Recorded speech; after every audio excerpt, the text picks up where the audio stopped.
Hi, session 2 at Event Tech Live, 10th edition here at Excel London. Thank you very much for joining us on this session. We are going to get kick-started a bit early because I think this panel is going to struggle with 45 minutes. So we're going to give them a couple of extra minutes. But before we start, just a couple of housekeeping bits. Your headphones here, this is the best way to enjoy the session. If you'd like to enjoy the session in another language, simply press the red button to switch between channels. We also have live interpretation here. If you'd like to ask a question, you can scan the QR code. Oh, it doesn't seem to be there, but if you go to pigeonhole.at and put in ETL 2023, this panel session will be integrating questions as they go, so please do ask them as they pop into your head. I'm just letting a few more people come in to the session. There's a couple of seats down the front. Welcome, come to the front. It's safe. It's a safe space, this, everybody. It's a safe space. We're all here. Perfect. Lovely. Thank you very much. So I'm going to hand over to Will Curran, who is chairing this panel session. So without further ado, Will, over to you. Thank you so much, Katie. Appreciate you guys so much. How's everybody doing out there? Oh, you guys are all so quiet. Real quick, we're going to make everybody feel like this is the coolest session that they all have to come and attend.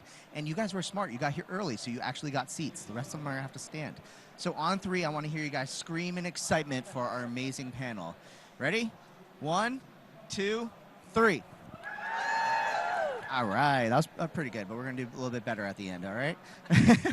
So thank you guys all so much for coming today. I'm so stoked for this panel. You have some of the smartest people in the events industry in front of you right now, especially in event technology, but even in the entire events industry. And we're going to be talking about how do you actually use this technology to enhance the attendee journey, which you all knew, you all read the description. So I want to get bios and introductions out of the way really very, very quickly because we have so much content to cover. So, all the way on my furthest right, Dana from Bloomberg. Everyone, make some noise for Dana. All right. And Ewelina from Meta. Oh, come on, louder. Woo! Cheer. Yeah, there you guys go. And last but not least, Lee from Google. So, let's just kick us off and jump straight into the content, shall we? So, where do you guys feel like event technology can support the attendee journey and create a better attendee experience? Let's kick it off, Dana, on the end. Awesome. Thanks for starting with me. I appreciate it. So I think really what it comes down to is really knowing what your attendee journey is. It's having a core understanding of that, what it means to you and to your company, and then using that event technology to help facilitate it. So when people think of event technology, you're usually thinking of something like big and flashy and catchy, but it really, what it comes down to is it's the core, it's the framework for building out your event. So just starting with the first time you engage your attendees or the people that you're reaching out to, are you using platforms that support accessibility to everybody who you want to engage with? Are you using tested workflows, or have you taken that attendee journey yourself? Something that we do ourselves within the event technology team on Bloomberg is once we create something new, or once we're trying to implement something, we take that journey as the attendee, just to see exactly how it's working and exactly if it's helping us achieve the access that we wanted to have. Ewelina, what sort of ways do you think about technology when it comes to the attendee experience? Whenever I look about event planning on anything, I always look like what I would like to receive. What would be my experience in terms of technology on events? And I look into personalized experience. So attendees can receive a personalized recommendation in terms of their interest, in terms of their preferences and past interactions. And this can be included in the sessions, in agenda building, in networking opportunities, and so on. I also look into a virtual and hybrid event, and I think a lot of things have changed since we moved through the COVID. So what we have done in the past and what we're doing now, things have changed. So what events we have planned prior and what we're planning now shift a lot. We have to pivot events from being in person to a hybrid event, and I think using technology to deliver new events and put them in a different perspective have changed and shift a lot. So using technology to deliver those events in that perspective as well. And I think my favorite as well is the mobile apps, which we're using as well now. Even the way how you asking questions on the panel discussions, where we just discover using a QR code, just scan and ask questions. And I think mobile apps are really great as well for personalization of events as well. So this is like kind of few samples which we can put towards events as well. Yeah, I remember when the QR code came out and we were putting them on posters and stuff. I was like, oh, that's cute, that's novel, And that's then no fun. one ever ended up doing them. And then it kind of went away for a little while, and now it really is one of those things that I thought would have never have been as useful and everywhere as they are now. I mean, I think when it works well and it gets out of the way, I think most people would agree that's where technology serves us best. And as elegant and that solution can be, contribute to the value, but yet not take center stage and not be the focus or what everything is driven towards. And I think the QR code is a great example of how it now is everywhere, from menus to Q&A for panels. So yeah, but I like the elegant integration of technology and where it fits and where sometimes it might distract in making that decision. I love it. By the way, everyone, this is an interactive session. By the way, thank you everyone for joining us in the back as well. This is an interactive session, so please utilize the QR code on the screen. If you scan it with your phone right now, I want you to put questions in now. So I'm not going to wait until the end to answer your questions. I'm actually going to weave them in as we go along. So if you don't get it in now, you might not ever get it asked as well. So, and also if there's upvote functionality, please upvote questions so you make my job easier skimming through all the questions that you're all going to ask. So, Lee, you actually mentioned this piece, so we were talking about this before the session started, about the invisible tech that makes the attendee experience better and the attendee journey better. What are some of your guys' favorite technologies that are sometimes in the background that aren't the sexy things that we want to talk about? Yeah, well, we talked about the mobile app and, wearables and all these things like that, but sometimes there's the things in the background that we really don't ever get to see, or an attendee doesn't even get to see, but does make their experience better. What are your favorites? I mean, I come from the musical theater background, so I love just stagecraft in general. So all those little fun classic tricks are always great. But for us, I think the technology that we're talking about, the underlying most important piece is networking, obviously, and connectivity. And it's one of those things that is a great example of it blending in, working well. But when you say networking, you mean like actual IT networking infrastructure? Well, I think all of our tools, whether it's streaming or badging or lighting and audio, even increasingly, all relies on it. That connectivity working well, and there's only so many wavelengths available, and I think using those wisely and in a way that doesn't interrupt or cause issues, because we've all had good Wi-Fi experiences and we've all had poor Wi-Fi experiences. And we've all had experiences where our event is undermined by a surprise networking issue. And I think at the very foundation, and an internet company would say this, but then obviously that networking is at the core and base of, and it's often something that says, oh yeah, we'll order some internet, it'll be there, hopefully it'll all go great, wonderful, but ideally it's nice to know how that's actually being delivered and being really particular about making sure that's your core foundation. Because so many other things are built up on top of that. And how do you get Wi-Fi in a silent disco? I mean, how do you get feedback in a silent disco? I don't know, but I want to find out.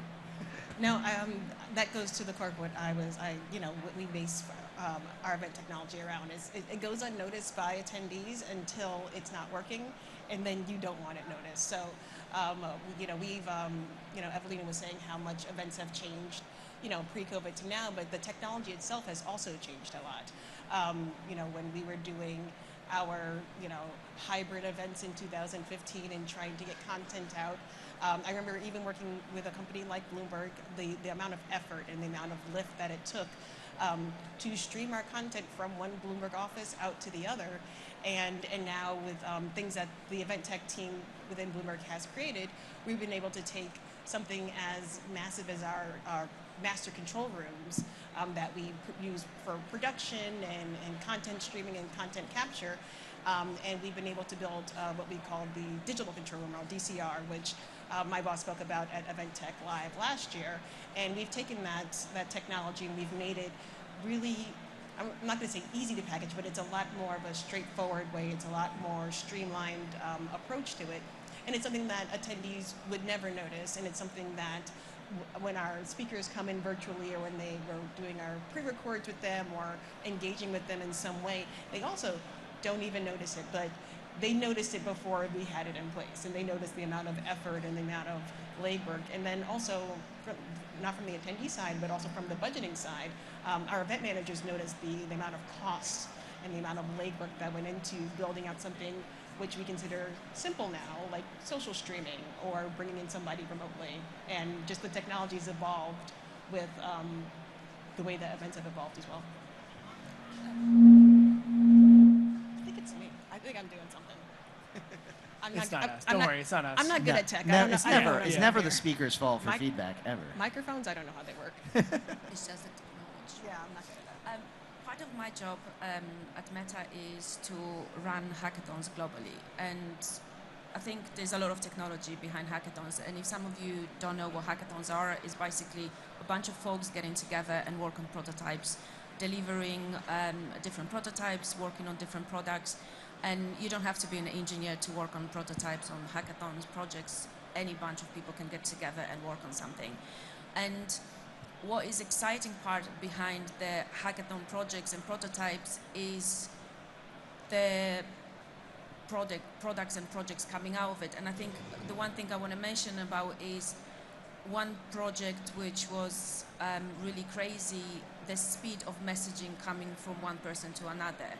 So me sending message to Will, and the speed of the message receiving between us was one of the projects many, many years ago. And I think thinking about back 20 years ago, sending messages or sending likes between the pictures on Facebook, for instance, it wasn't instant as it now.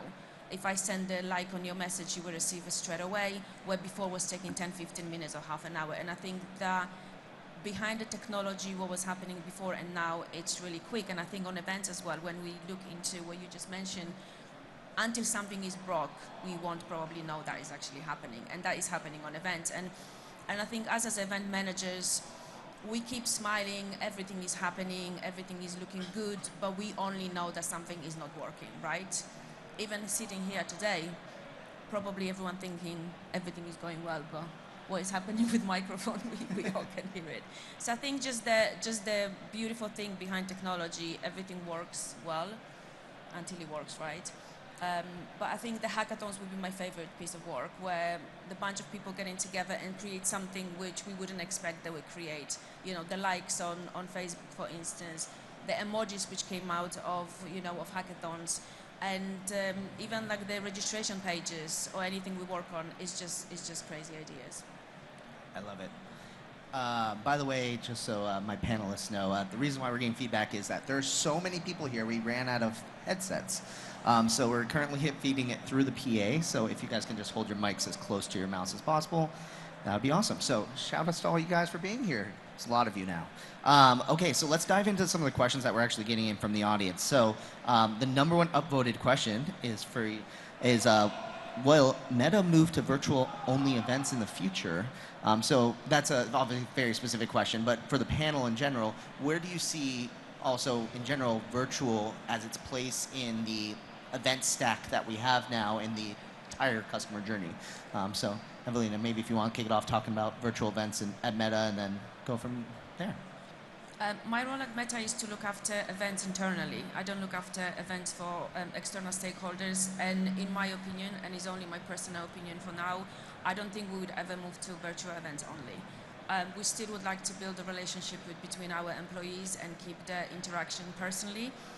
So definitely my opinion is no, we will never move to virtual events only. We are a massive company. We have offices all over the world, and still keeping the relation and the interpersonal relationship is very important.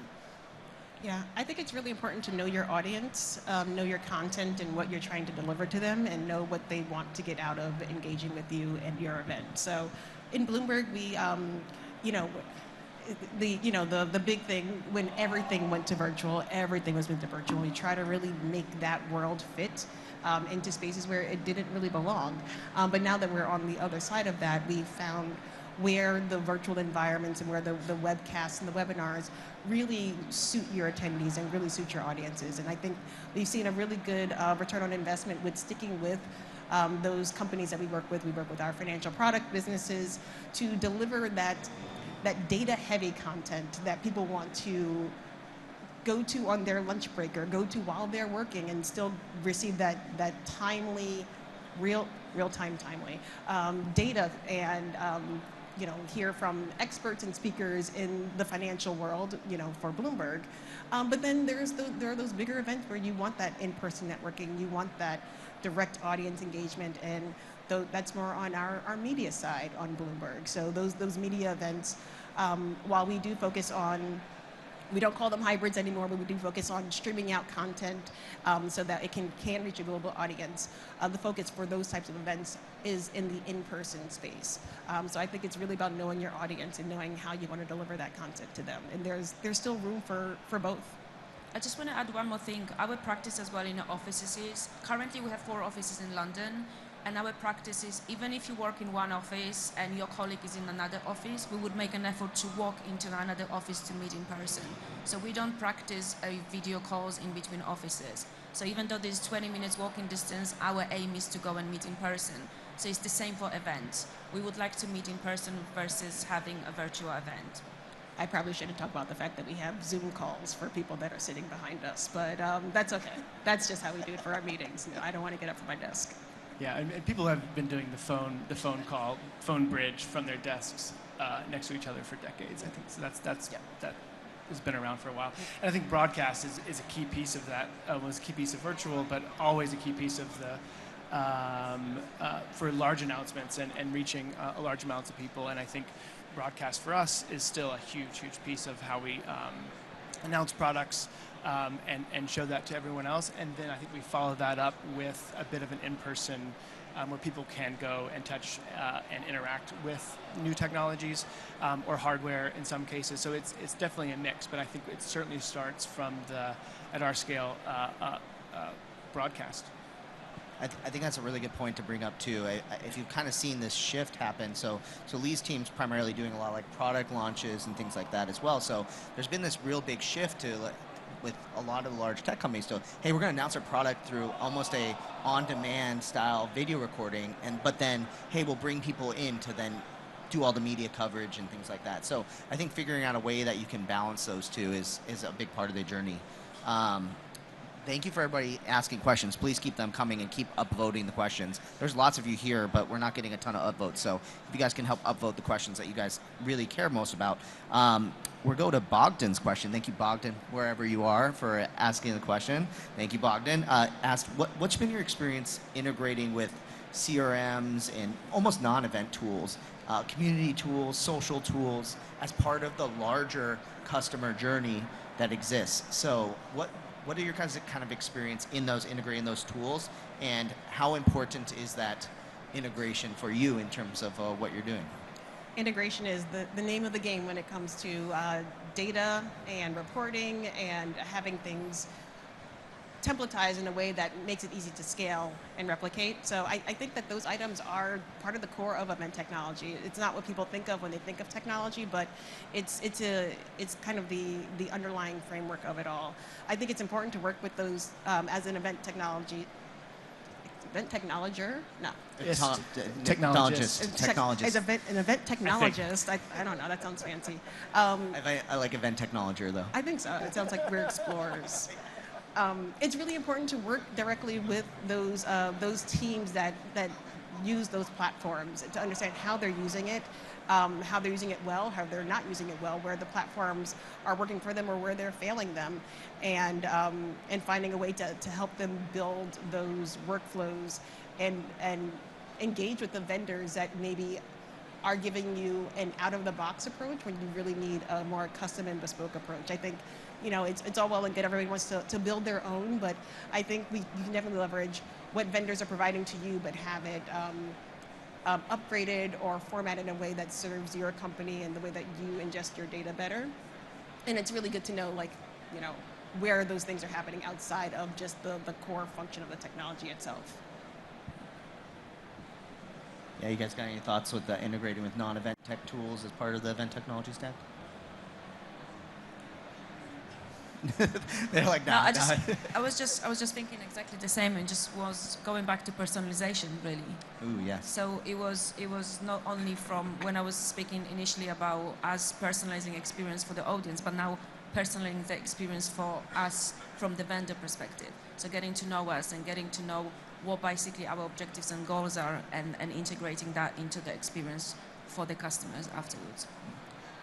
Yeah, and just having us as,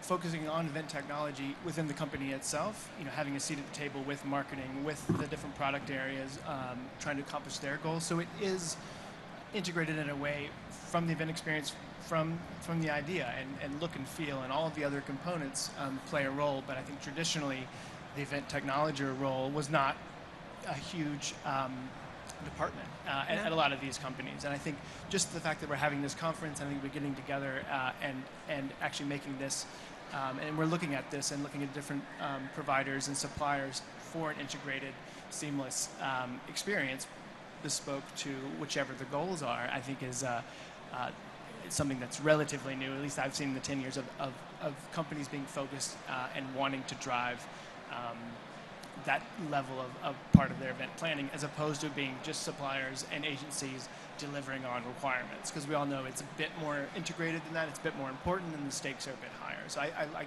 that companies are at least taking this seriously, and it's a key piece of the marketing planning perspective. No, I think you're exactly right. We're a net new team within Bloomberg. The event technology team is 2.5 years old at this point, going on 3 years. It depends on what year this is right now. Or what day of the week it is. Who's to say? But I think being a new team, it brings a new perspective. Some that is, when teams have the ways that they do things traditionally, their standard workflows, and you have a new team coming in and saying, oh, that's not the best way to do this, let me show you a new way.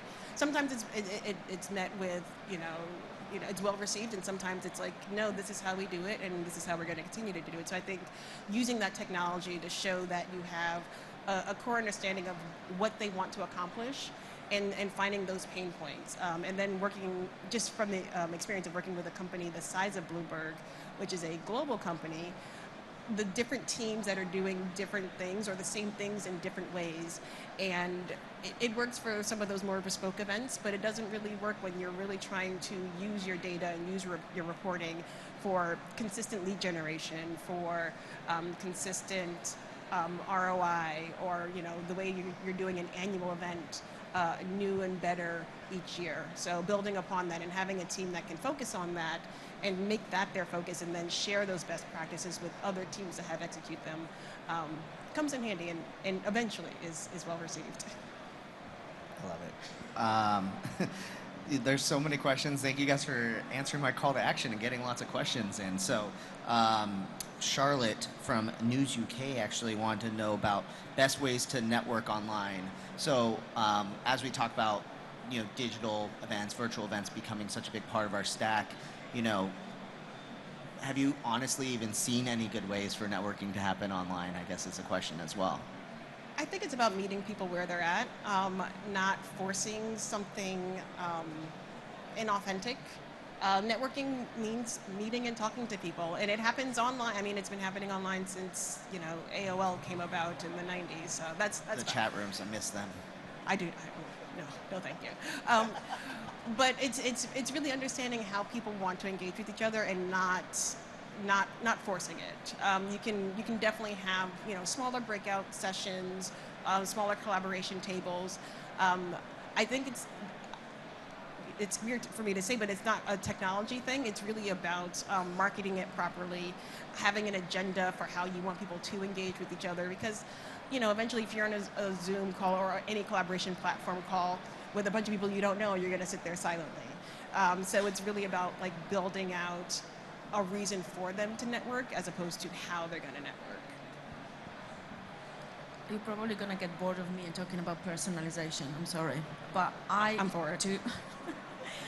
I do really get to know my audience, and I think by doing so, you can actually get them to talk to each other. So if I do get to know my audience and I know them interests and hobbies, I can put them in a different breakout rooms by their interests and hobbies, and they can actually talk to each other. So even I don't know you, but you do love puppies, and I love puppies, we can talk about puppies, right? And share the pictures, and we can talk about probably forever. And I think the more we get to know them and the more we know about them, it's easy for us to engage. And I think even me managing 4 offices across London and having 7,000 employees under my wings and organizing events for them, it's hard to do events. Even though running one happy hour across 4 different locations in the same time, I need to know each office by different function what they would like to know and what they would like to have. I might have one theme for happy hour, but every single happy hour has to go with different engagement, with different games and different activations, because every single office like to do different things. And the more I work with them, the more I know about them. And I think even doing virtual engagement is the same thing.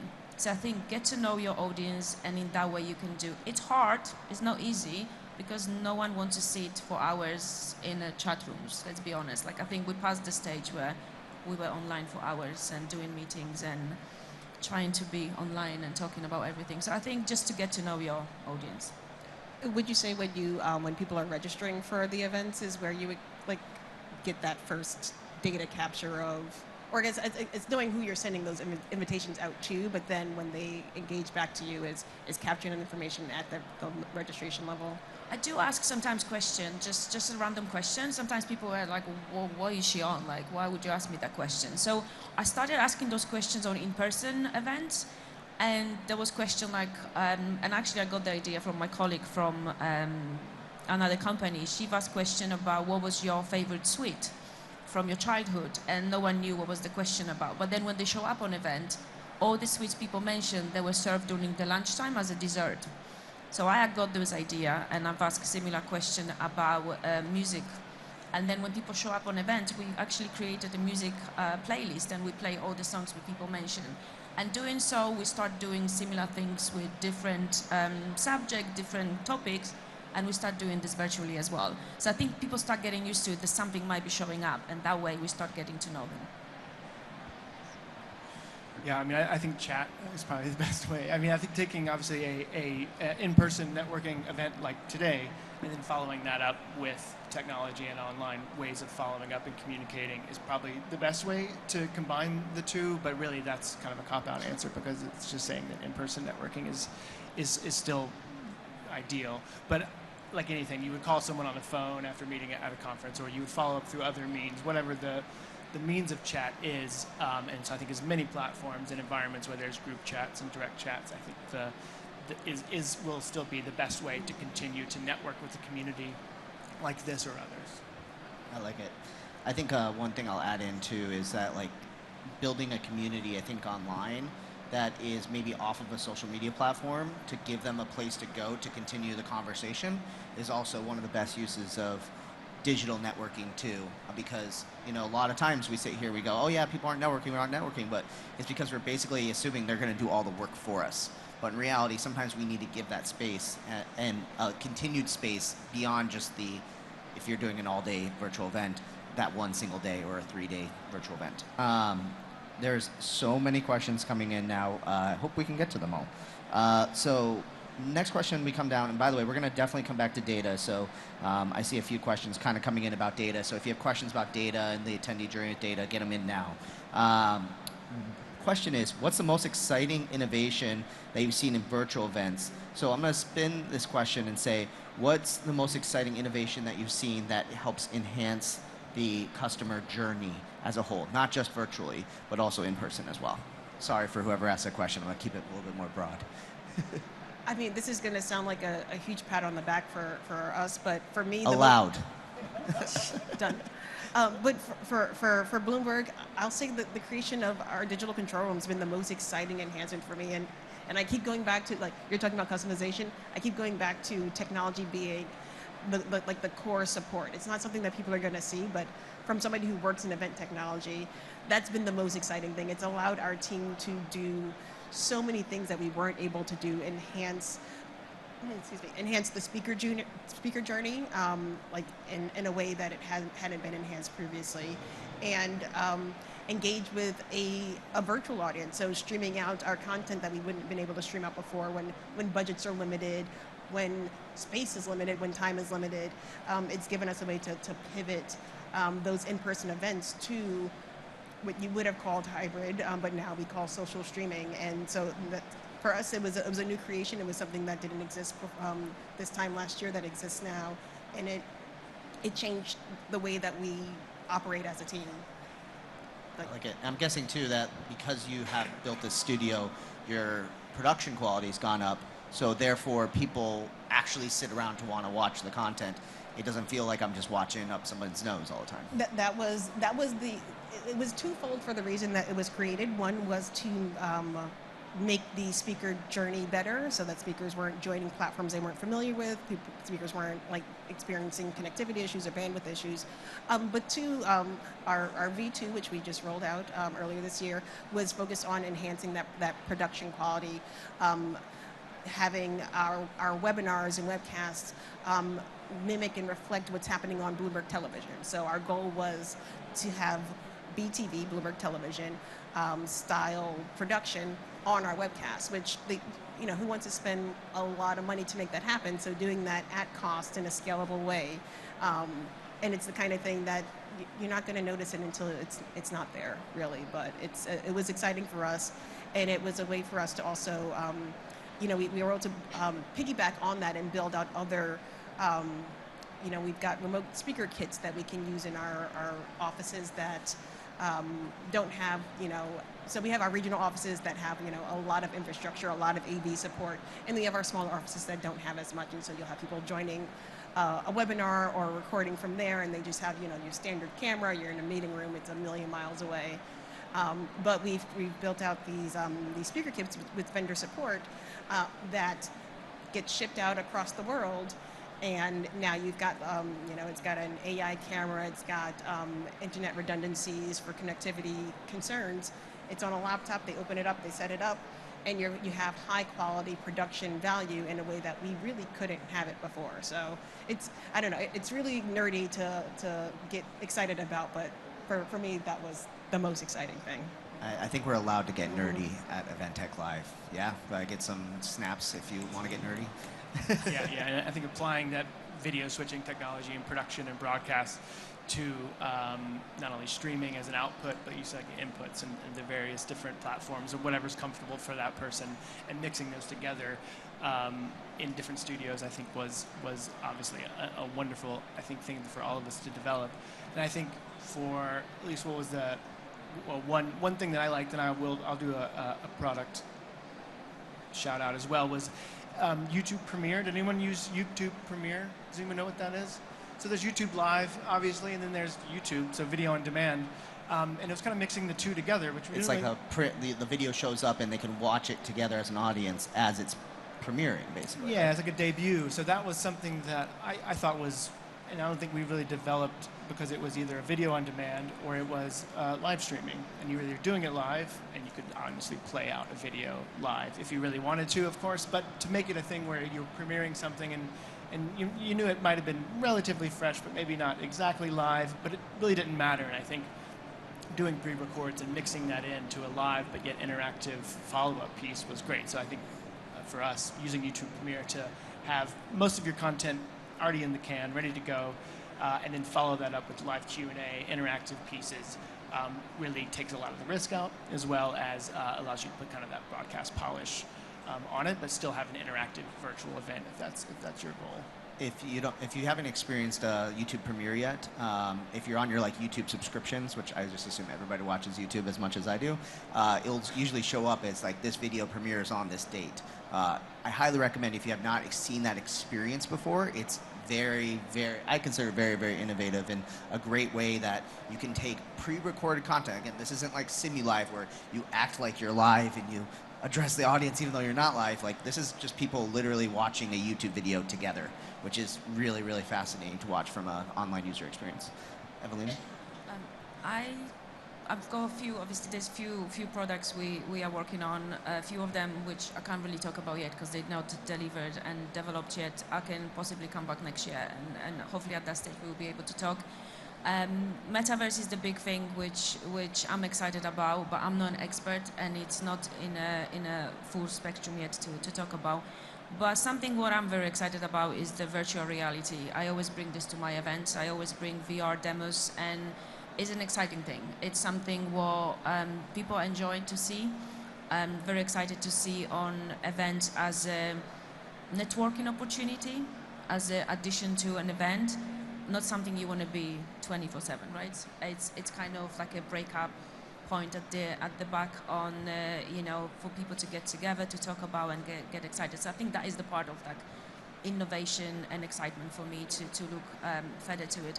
But once again, we are working as a company on something exciting for events and future of events. So hopefully I will be able to share this with everyone next year. I have a feeling next year is going to be a big year for you guys, for sure. So exciting. All right, a couple more questions we're going to get in, so get those last-minute upvotes in. The audience wants to know about accessibility, right? When we talk about like customer journey, like how do we make our events more accessible, and what sort of solutions have you seen that move us towards a more accessible event? And then specifically, they say like, how do we not over-engineer solutions as well? So. Yeah, accessibility is one of the core features of our virtual events, and also making sure that people are able to engage with our events on some level. I think when we're looking at a global audience, accessibility can mean different things. It means bringing down the barriers for people who may need to engage in a different way with your content via language localization, like we have today. Or just making it accessible to people around the world to have access to. But I found really positive results with, and we haven't really touched on AI too much, but I found really positive results with a lot of the AI closed captioning and open captioning systems, as well as language translators in a way to like engage them really easily.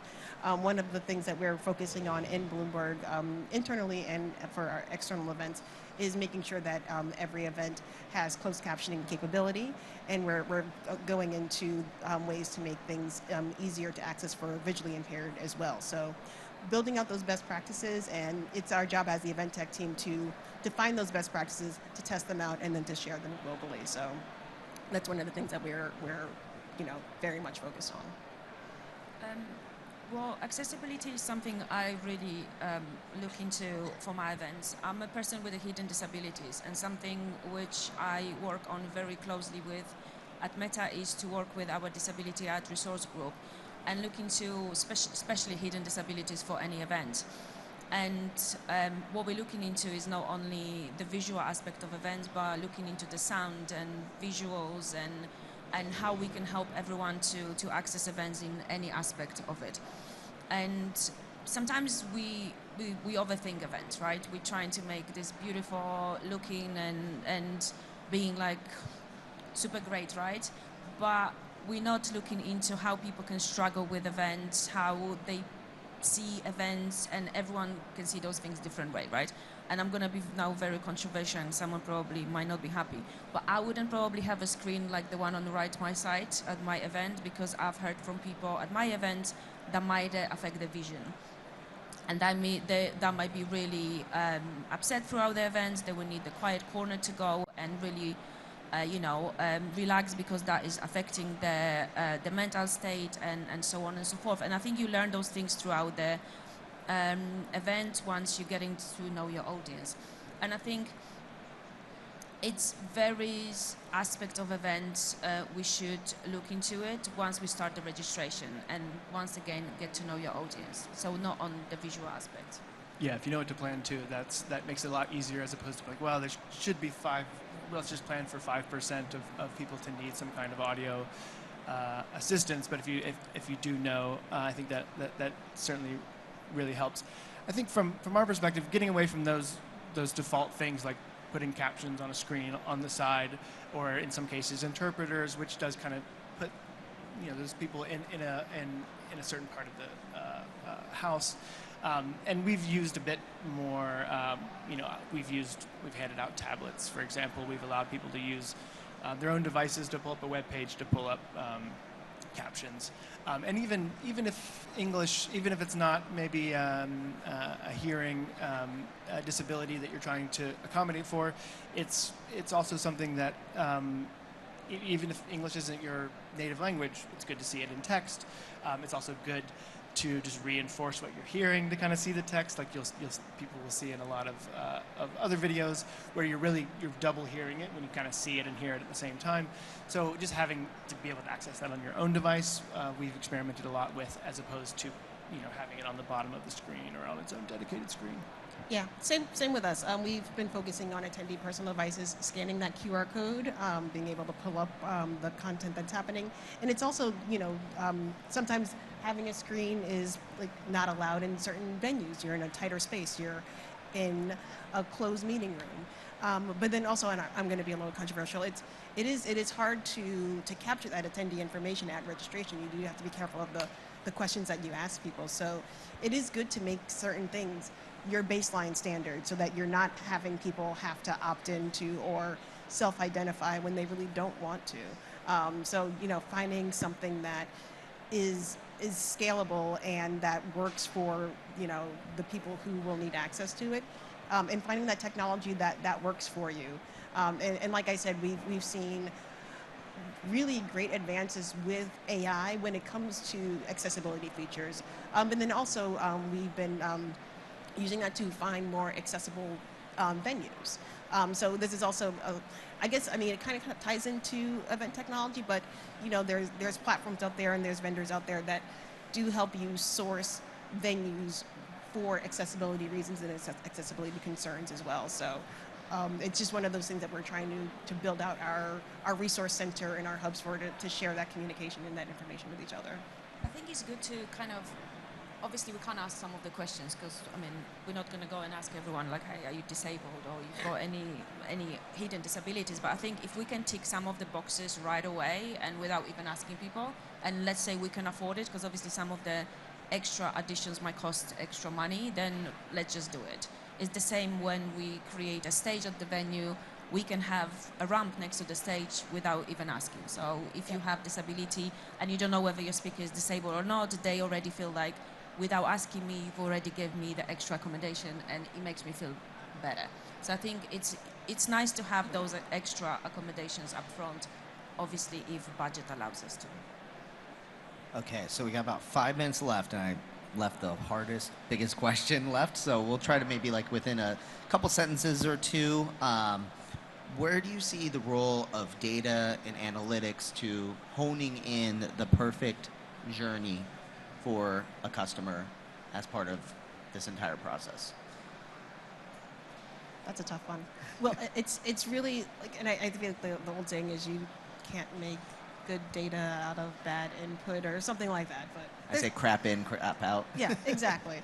So it's really building out that framework. It's really understanding what you're looking for from your attendees, what you're looking for your lead generation, and working between teams. So it's I sometimes one group thinks they've got all the answers and there's like, this is exactly what we need to be doing, but it really comes with cross collaboration and working together to find the right platforms to use to capture that data, the right mapping, the right data input, and to make sure that they speak to each other in the way that you need them to. So there's a lot that goes into it, but it starts at the beginning. Data is like, I think where I work, data is a massive thing for us. Like engineers, especially in my function, they're all about numbers. Without numbers, we wouldn't exist. So it's always about, whenever I go to my management or directors and ask about something, they like, give me numbers. So where we are with numbers, how many people attended the event, how many people clicked on a post, how many people answered the question, and it's always about numbers. So I think data is something what is driving us towards the success. So whenever we're talking about goals of our events, any objectives or anything we build towards the customer's journey is always about data. So I think this is what is bringing us into the collective of what we're trying to achieve. So definitely data is there, and then yeah, I think data is super important into the customer's journey. So talking about the pre-registration, registration, then any interactions with audience during the event. Survey is very important to us. So survey, like the real life survey, is super important, and I think it's better because receiving the survey today, let's say we're having the panel discussion today, and receiving the survey from yourselves today and the feedback is much more important than receiving that a week or 2 weeks later, because on that we're going to build our future on panel discussions and what we're going to build later, and whether you enjoy it or not, and the same is on events. So I think building on that data will help us to achieve better goals in the future. So definitely, data is driving us to better success. Yeah, I think the technology will give us more and more ways of measuring more and more things that we never could measure before. And yeah, and I think a lot of the suppliers that you'll see here are experimenting with just that. And I think we rely on that community to provide and experiment with those, whether it's counting interactions or registration and badge technology, as you were showing us before. I think we rely heavily on the community to help develop those things. I think we provide a fair amount of tools as well for people to use, but I think we're just as reliant on everyone else's tools. And I think measuring interactivity, measuring engagement through the various new AI tools, I think will be great for events and give us a lot more things that we can measure, which then hopefully the marketers will say, okay, our measure for success will be this. And now that we have new forms of measuring that interaction or whatever that level is, I think will give us the ability to design the event very specifically around those goals, as opposed to kind of selling the story that it's effective to people, because I think there's a certain amount of salesmanship that goes with, like, this is why it's important, and this is why our customers like it, and this is why it's effective, and why we make sales, and that is all very true. But I think there's a lot of storytelling to connect those two pieces. And I think the more we do collect or have ways to collect, I think will give us, allow us to tell us that story and to present that case much better. Yeah, it's like, what are you going to do with the data once you have it? So if you can get it in an unobtrusive way, but then make it work for you. Yeah, without violating privacy at the same time. Exactly. So that's what you have to be responsible with it at the same time. So. It's like there's a session happening right after this one on real-time data analytics. I wonder if that'll be a good session to attend. I'll be there. What a nice way to wrap that up. Yes, totally. So real quick, everyone, if we can just get a gigantic, like so loud that everyone in the convention center can hear us, round of applause. I want to hear you scream for this amazing panel dropping knowledge for you all right now. Make some noise. Thank you guys so much for being here and helping share your knowledge. Thank you. But I think we're going to continue on. Make sure to stick around, because I'm going to be doing a session on real-time data analytics right now, right after this. So also stick around. We're going to do a selfie real quick, if you can stick around for that as well. Perfect. Thank you, Will. You're actually doing my job for me. That's so good. I think this is what Event Tech Live is all about. People sharing their real-life experiences with everybody. So thank you to the panel for being so candid. Really, really appreciate that. And thank you to Will for bringing everyone to us. So, yeah, stick around. We're doing a selfie. I'm getting in the selfie.